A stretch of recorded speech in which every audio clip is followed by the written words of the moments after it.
Continuando aqui estudando os estuários, vamos falar um pouco sobre as dinâmicas, né, de reciclagem ou ciclagem dos nutrientes, né, como se fossem os ciclos biogeoquímicos dos estuários, né, que ocorrem nos estuários.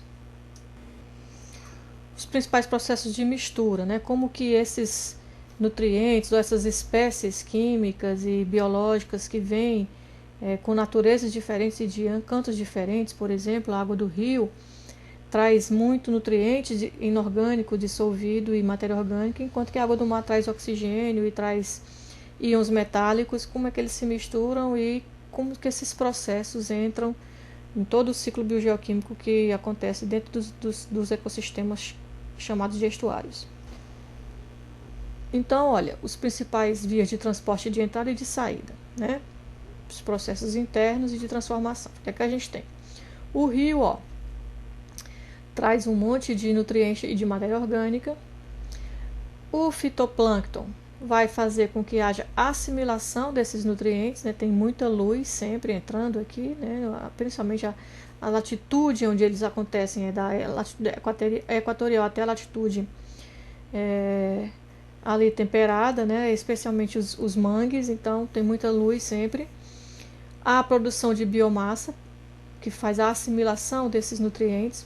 Parte dela é quando morre, né, através dos detritivos, é remineralizada, transforma essa biomassa em nutriente inorgânico novamente, não só pela decomposição, pelos próprios detritos que elas excretam nas suas reações bioquímicas. Parte desses detritos, se não for reassimilado pela própria biomassa, deve decantar, né, até o fundo, onde pode ser soterrado ou pode ser ressuspenso quando a água do mar entra, volta para a coluna d'água, pode ser novamente reutilizado pela biomassa. Parte desse que decantou e chegou até o fundo, uma parte, como a gente já falou, sofre ressuspensão, mas outra parte pode ser utilizada pelos bentos, né, que são animais que ficam fixos aqui no fundo. Então eles pegam esses nutrientes e consomem, e excretam e remineralizam também, de alguma forma, jogando de novo, para que eles possam ser biodisponibilizados novamente para a biomassa. O fluxo residual que não foi utilizado nesses processos, vai direto para o mar. Aqui a gente vê o fluxo de mistura de água do mar com água do rio, que faz com que, por trazer mais oxigênio, tornar o ambiente óxico, né? Esse ambiente aqui que era ligeiramente anóxico, quando a maré está baixa, quando a maré enche, passa a ser um ambiente oxidado, e aí muda boa parte dos elementos que aqui se encontram de forma, alguns que estão soterrados ou decantados se ressolubilizam também por via química e não apenas por via bioquímica. Então olha só como que é essa dinâmica, né? A água do mar, ela contribui para os estuários com a grande concentração de íons metálicos, de cloreto e de sulfato, né? Porque eles estão em grande concentração na água do mar, é característica deles. Enquanto que a água do rio traz aqueles micronutrientes, ferro, alumínio, que são característicos do continente, né? Da litosfera. A gente já viu isso quando a gente estudou lá oceanos, que era justamente, né? Tem um dos slides que a gente compara composição, quais são os principais íons que tem na água do mar dissolvido e os que estão na litosfera. E é exatamente o que tem pouco na litosfera tem muito na água do mar e vice-versa. Então, o rio vem carreando, né, lixiviando o solo, trazendo aí os micronutrientes e muita matéria orgânica dissolvida. Tá? Os principais, né, os macronutrientes que vão entrar lá em todo o ciclo biogeoquímico da produtividade primária são o nitrogênio e o fósforo. O silicato também é importante, a gente já viu isso lá quando a gente viu biogeoquímica dos oceanos.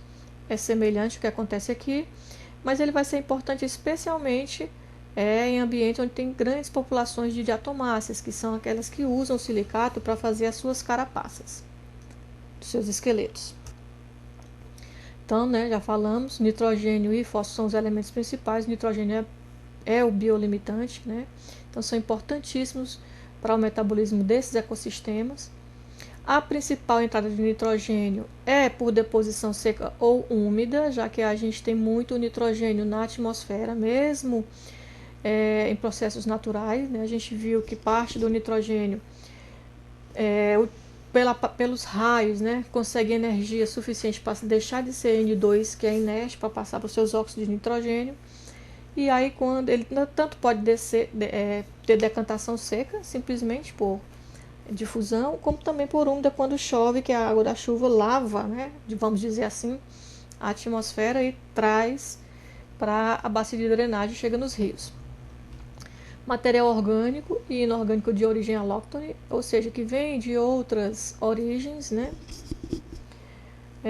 seja por carreamento, né, pelos ventos, né, pelo intemperismo de rochas, etc. A fixação biológica do nitrogênio também, que é a entrada pelos rios, né, os micro-organismos que existem que podem fixar o nitrogênio atmosférico, e também pela decomposição de rochas.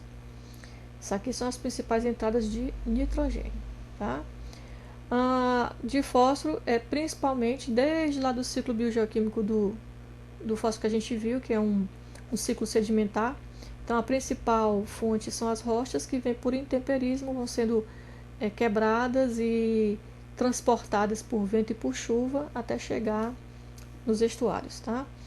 Antropogenicamente falando, a gente também contribui lá com o aumento de nitrogênio e fósforo para os estuários através da utilização de fertilizantes, deposição atmosférica quando a gente queima combustível fóssil ou material particulado de origem industrial, né, que queima e vai para a atmosfera, são óxidos de nitrogênio que vão contribuir para aquela deposição tanto seca quanto úmida. Os nossos efluentes, tanto da agropecuária quanto humanos quanto industrial, também trazem uma boa quantidade de nitrogênio e fósforo que acaba indo para os corpos hídricos de água doce ou para a bacia de drenagem, e aí são carreados até o ecossistema de estuário. A sílica, né, que a gente já falou que ela é importantíssima, especialmente onde tem diatomácea, né, que elabora sua carapaça, e também outros produtores primários incorporam a sílica às principais fontes. Natural, decomposição de minerais de silicato e de silicato de alumínio, né, ou seja, intemperismo do solo mesmo e lixiviamento pelos rios. Eles vão estar presentes na água na forma solúvel, que é aquela sílica coloidal que a gente também já viu lá no vídeo dos oceanos, tá? A chamada sílica biogênica, tá? Ou estão incorporada lá com o complexo argilo-orgânico, né? Ou seja, os detritos orgânicos que se juntam ao solo, aí ficam adsorvidos, porque eles têm excesso de partículas negativas e absorvem vários íons. Tá? O silicato pode ter por substituição, né, o SO2, outros íons presentes, mas estão lá de qualquer forma, na forma de silicatos minerais acoplados ao complexo orgânico e são carreados também para a água. As fontes antrópicas são principalmente o desmatamento, que é quando eu faço o desmatamento, eu deixo a terra mais friável e menos protegida, então por vento e por chuva ele pode ser mais lixiviado, né, e o solo é rico em silicatos minerais. Erosão, construção de barragens, entre outras. Os processos biogeoquímicos, né? Então, olha só, os processos físicos e biológicos que consistem na assimilação biológica dos nutrientes pelo fitoplâncton, e aí depois o fitoplâncton é consumido pelo zooplâncton, que vai entrando em toda a cadeia alimentar, tá? Que são responsáveis pela reciclagem tanto da matéria orgânica quanto dos nutrientes que estão na coluna d'água. E, né, portanto, se estão na coluna d'água, estão biodisponibilizados. E também estão lá no sedimento, que podem ser remobilizados ou remineralizados por alguns processos. São basicamente a dissorção e dessorção, processo físico, né? Sedimentação, floculação, entre outros. Quimicamente existe também a precipitação, tá? As reações químicas que vão afetar, né, a dinâmica dos nutrientes também estão incluídas nesses processos. Por exemplo, quando a maré entra, que vem rica em oxigênio, o ferro que, por exemplo, está lá proveniente da água do rio, ele pode formar os hidróxidos de ferro que são precipitados, coloidais. Então, eles vão precipitar. Então, são processos químicos também que vão ajudar nessa dinâmica desses nutrientes, dessas espécies que chegam ao estuário tanto via mar quanto via rio e que são importantíssimas para a produtividade primária e para todo o ciclo biogeoquímico do local. Algumas espécies são chamadas de espécie conservativa. Por definição, uma espécie conservativa é aquela que durante todo esse processo de mistura, né, que envolve adsorção, dessorção, sedimentação, floculação, precipitação, assimilação biológica, etc., ele não sofre uma alteração, né, na sua concentração. Aliás, ele só sofre alteração na sua concentração, né, não participa muito das reações. Na realidade, ele até participa, mas a alteração não é tão visível, e aí por isso a gente chama de desprezível, e aí diz que é como se ele não se alterasse, porque eles vêm em grandíssima quantidade. São aqueles espécies, né, principalmente sódio, potássio, cálcio e sulfato nas suas formas iônicas, eles vêm da água do mar e eles têm uma concentração tão alta em relação não só à água do rio, mas à água do estuário, que mesmo participando de alguns processos de sedimentação, de floculação, de adsorção e dessorção, a concentração varia pouco, a concentração total varia pouco, e aí é como se ele se conservasse, então chama de espécie conservativa, né? Aqui tem 2 gráficos mostrando mais ou menos isso, né? Os processos de remoção ou de adição. Aqui, quando a gente tem espécies que são predominantes na água do rio e aqui espécies predominantes na água do mar. A espécie conservativa, ela tem esse comportamento linear, nem diminui, nem aumenta. Tá? Então, é como se a sua concentração praticamente não variasse. As perdas, né, ou seja, as mudanças nessa concentração causadas por esse tipo de processo são negligenciáveis, porque eles têm uma alta concentração que vem da água do mar. Se a gente parar para pensar que a diferença de salinidade de água do mar, por exemplo, para água doce 1 é 35, que é água do mar, água doce é 0,5, então, mesmo que se perca alguma coisa no sentido de fixar os íons que são provenientes da água do mar, as concentrações, essas perdas são praticamente irrisórias em relação ao total. Tá? Então, por isso que é chamado de espécie conservativa. Como que a gente remove esses nutrientes, né? Então, a gente já viu que os nutrientes vêm uma parte da água do rio, uma parte da água do mar, ficam ali na coluna d'água para ser utilizado, entre outras coisas, pelo fitoplâncton na produtividade primária e os processos de remoção. Então, vamos lá. Esses aqui, que são principalmente característicos de água do rio, se a gente observar, na água do rio eles estão na ordem de micrômetros, né? Ou micromolar, desculpa. Lá na água do mar está na ordem de nanomolar. Tá? Então, se a gente pensar que a água do rio é bem mais pobre do que a água do mar no total de espécies presentes, né? Mas mesmo assim ele ainda está 10 a terceira em concentração maior, então é porque ele é principalmente realmente presente na água do rio. Tá? Então, como que vai fazer a remoção dessas espécies? Então, vamos lá. A água do rio ela é naturalmente ácida, se lembram lá? Especialmente aqui que o solo é silicatado, aí tem aquele processo de difusão do CO2, forma o ácido carbônico, a água é ligeiramente ácida, naturalmente, tá? Se for um rio sem poluição. Tudo que a gente está falando aqui são processos naturais que ocorrem sem poluição. Então, em pH ácido, ferro, alumínio, manganês, zinco estão dissolvidos. Então, eles vão formar pequenas partículas coloidais que ficam lá suspensos ou vão formar os complexos solúveis com as substâncias úmicas que são matéria orgânica. Substâncias úmicas são ricas em cargas negativas. Então, elas atraem esse pessoal aqui, né, e formam complexos solúveis. Quando a água do mar entra, o que a água do mar tem como característica? pH básico. Então, esse pessoal aqui, meio básico, precipita. Lembra lá do grupo 3, Química Analítica 1. Esse pessoal aqui precipita como sulfeto básico, diferente do pessoal do grupo 2, que é sulfeto ácido. Então, em meio básico, eles precipitam. Claro que não vai ser na forma de sulfeto, mas sim na forma de óxidos e hidróxidos, porque a água do mar também traz muito oxigênio. O oxigênio que ela vem, tensão superficial dela, né, faz com que ela consiga segurar o oxigênio nas suas bolhas, então tem muito oxigênio. pH básico, os hidróxidos, então vão formar óxidos e hidróxidos desses metais traços aqui, né? Principalmente ferro e manganês, porque eles existem em maior quantidade. E aí eles são retirados da coluna d'água, tá? Vão ser precipitados, vão lá para o sedimento. Aqui, ó, as substâncias úmicas que eu tinha falado para vocês. Vejam, ó, quantos grupos carboxílicos e hidroxila apresenta. Aqui é um polímero, né? Um exemplo geral, tá? Então, as substâncias úmicas são polímeros formados pela decomposição da matéria orgânica, né? De organismos mortos, tanto vegetais quanto animais, mas especialmente vegetais, tá? Produtores.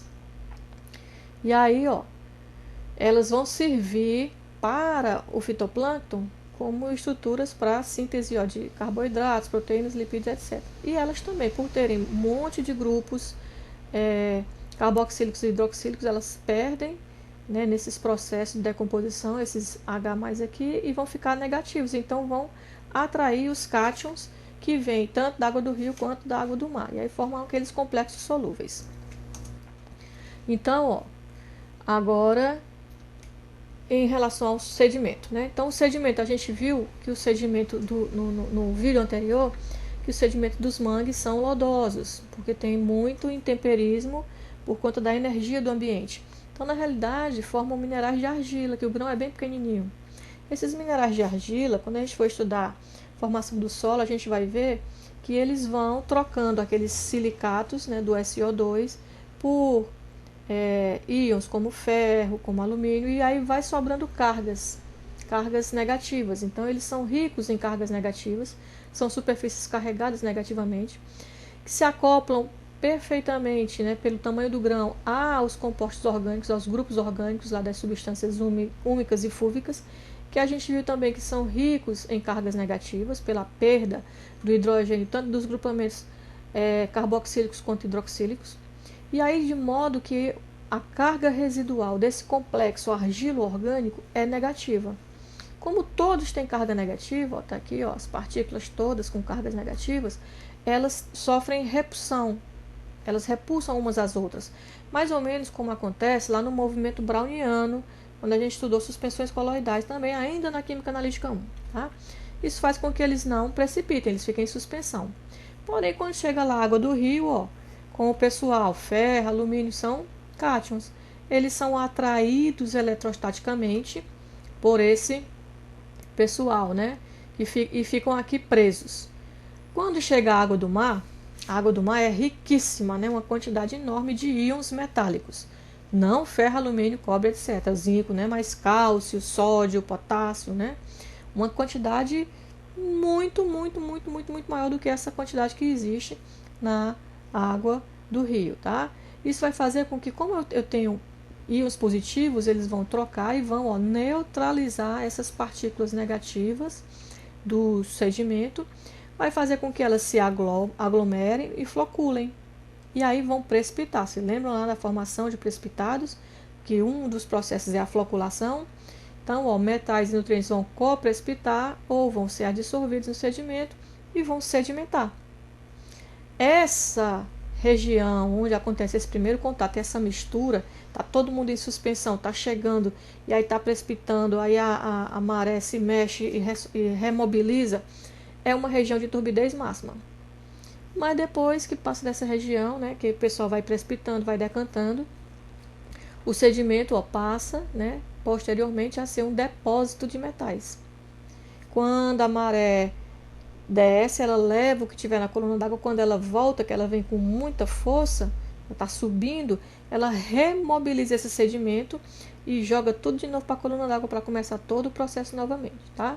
Só para a gente ter uma ideia da diferença aqui de ferro, por exemplo, ó, ferro dissolvido em água de salinidade 0, que seria a água do rio, tem aqui na ordem de 400 microgramas por litro.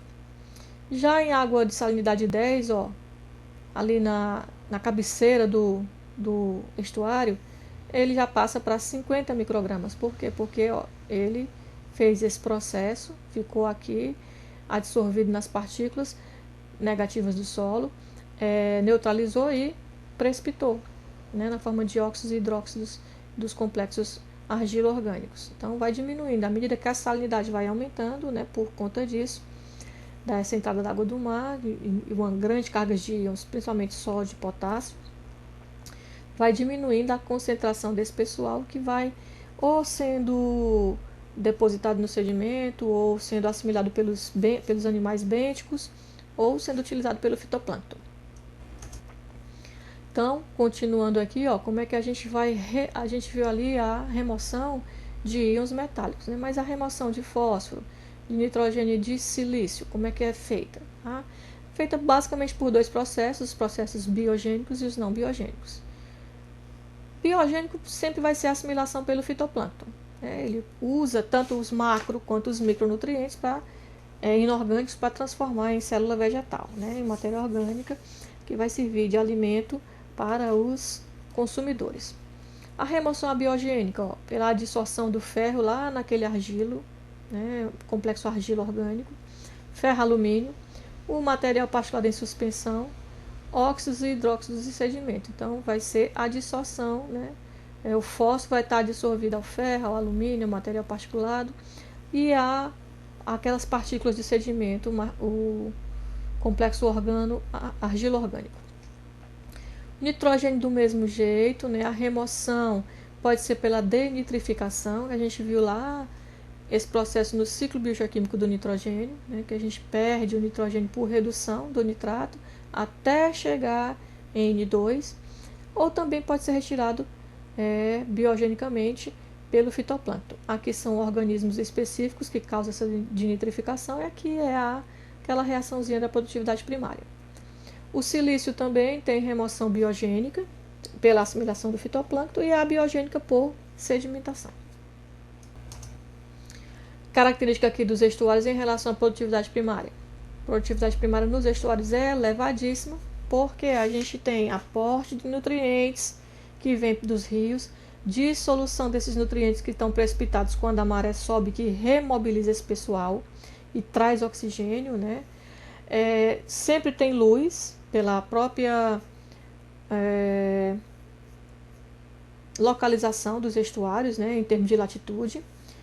E ele vai depender bastante da quantidade de material particulado em suspensão. Porque a gente falou lá naquele slide anterior que quando aqueles locais onde tem aquela mistura toda, que vem ferro do rio, se acopla ao sedimento, e aí a água do mar remobiliza, que é uma área de grande turbulência e de pouca transparência, tem muito material particulado em suspensão. Se tem pouca transparência, entra pouca luz. Então, ela vai restringir essa quantidade de material particulado em suspensão, restringe a zona fótica. Mas, mais um pouquinho para frente, quando diminui, né, essa energia toda, tem muita luz, ainda tem nutriente dissolvido, remobilizado, então ele tem uma grande produtividade primária. Só para a gente ter uma ideia, a produtividade média, né, de águas oceânicas é de 50 gramas por centímetro quadrado por ano. Lembra quando a gente falou de produtividade primária? Que uma das formas de medir ela pela área, né, por fotos de satélites, a área de clorofila por metro quadrado. Já nas águas estuarinas, a gente tem aproximadamente, em média, uma produtividade primária de 230 gramas por centímetro quadrado por ano, ou seja, quase 5 vezes maior. E aí vejam a importância enorme que são os estuários para todo o equilíbrio ambiental. Então, mais uma vez, vamos parar com esse negócio de querer soterrar mangue, tá? Porque eles são importantíssimos, tá? O fitoplâncton é o principal produtor primário, e aí contribui tanto como alimento, né? Ou seja, para a fertilidade de herbívoros, quanto do zooplâncton, que são todos aqueles animais que vêm depois, que são consumidores, os primeiros consumidores, tá? E aí, consequentemente, os outros animais de níveis trópicos superiores que vão dependendo desses, né? Você já vai caminhando aí na cadeia alimentar. Os principais tipos de fitoplâncton aqui no Brasil são as diatomáceas, os dinoflagelados, os coccolithoforídeos, são aqueles que usam cálcio para as suas carapaças, né? Silicoflagelados utilizam silício também, assim como as diatomáceas, tá? Cianobactérias, que são aquelas que a gente vai falar muito delas também lá nos processos de eutrofização. Tá? Então, esses são os principais espécies de fitoplâncton que a gente encontra aqui no Brasil. E aqui um resumo de tudo isso que a gente viu em termos de esquema, né? Que é uma rede trófica. Vejam, aqui a gente tem os produtores, pegam, né, os nutrientes que vêm do rio e do mar, tá? E vão transformar em biomassa. Eles mesmos vão, dentro das suas próprias reações bioquímicas, produzir detritos, né? Os sapais e as algas também juntam a luz, né, com esses nutrientes e fazem produtividade primária junto com o fitoplâncton. Os sapais e as algas vão servir de alimentos para os herbívoros, o fitoplâncton de alimento para o zooplâncton. Os detritos, né, que foram das excreções desse pessoal aqui, vão servir de alimento para os detritívoros, que já estão no segundo nível trófico, tá? Os zooplânctons vão servir de alimentos para os filtradores, e a gente já passa para o terceiro nível trópico, que são os consumidores secundários. Aqui a gente tem os consumidores primários, e aqui, obviamente, os produtores. Tá? E aí eles já vão servir para alimento para invertebrados predadores, que vão servir de alimento para as aves, para os peixes. E no final, todo mundo morre em algum dia, né? Seja pescado ou retirado do ambiente, ou aqui no próprio ambiente. Se morrer aqui no próprio ambiente, melhor, porque vai servir de alimento para os micro-organismos decompositores que vão remineralizar. Esse pessoal que estava com nutrientes na forma de material orgânico vai ser decomposto, vai remineralizar e ele volta lá para o início da cadeia. E assim se fecha o ciclo biogeoquímico dos nutrientes dentro de um estuário.